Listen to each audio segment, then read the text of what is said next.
What if I told you that the most popular over-the-counter pain reliever could kill you? It seems hard to believe, but unfortunately, it's true. Right now, I'm talking about one of the most consumed drugs in America, acetaminophen, which most of us know as the active ingredient in Tylenol. It's a drug that's considered to be safe when taken at recommended doses. But ingest just a little bit more than directed, and you've suddenly entered new territory in which both your liver and life are at risk. This is all according to a new in-depth ProPublica report which lays out the studies and the facts behind a drug that seems to be growing more dangerous. During the last decade in the U.S., 1,567 people died from accidentally taking too much acetaminophen, according to the Centers for Disease Control and Prevention.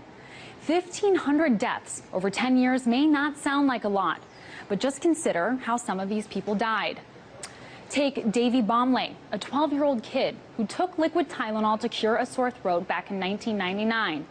After just a week on the medicine, he began to vomit blood.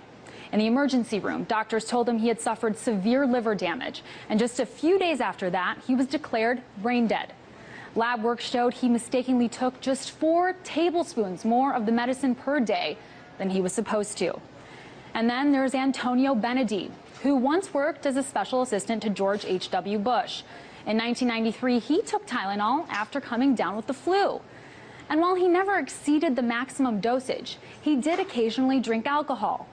After a few days, Benedì was in a coma, on life support, and in need of a liver transplant. Now, keep in mind, at the time, nothing on the box warned about the risk of drinking alcohol while taking the medicine. These are just 2 stories of people who have fallen victim to this accidental overdose in the past. But there are countless more meeting the same fate.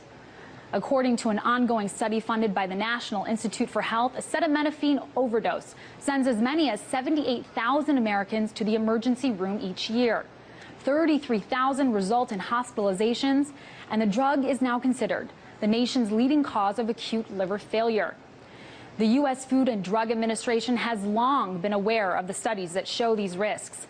In fact, in 1977, an expert panel convened by the FDA said it was obligatory to put a warning on the drug's label, reading severe liver damage.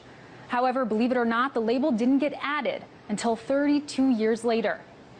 In 1977, the FDA also said it would issue safety guidelines for how the drug should be administered. But fast forward 36 years later to 2013, and Americans are still awaiting new FDA regulations on the drug.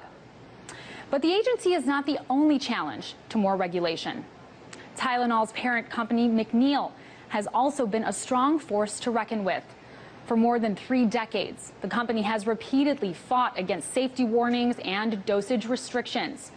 And despite getting hit with scores of lawsuits and even being removed from some markets, Tylenol has maintained a powerful brand, with most Americans in the dark about the fact that taking as little as 2 extra pills a day could kill you, perhaps making America's most consumed painkiller a killer in itself. In Washington, Amira David, RT.